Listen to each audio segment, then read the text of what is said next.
चांदी सोना इतना महंगा हो गया है कि पहनब दुश्वार है। ये देखो, कल बाजार गए ना, पायल लेके आने, पायल टूट गया रहा तो हम कहें चलिए पायल ले आई, तो गए पायल लावे।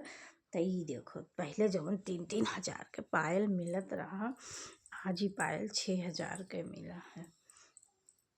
बताओ, इतना महंगाई हो गई। जाई थे का पहन के तो तोहरे सबका दिखाई था, का बताई। पायल बिछुआ लिए ने 1200 के बिछिया दीनी, और पायल 6 हज़ार के पे पहन ली तो दिखाई कैसे लागत।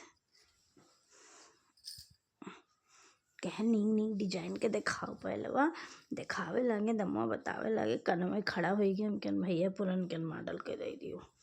ये देखो पहलवा बिछुआ अच्छा लगा।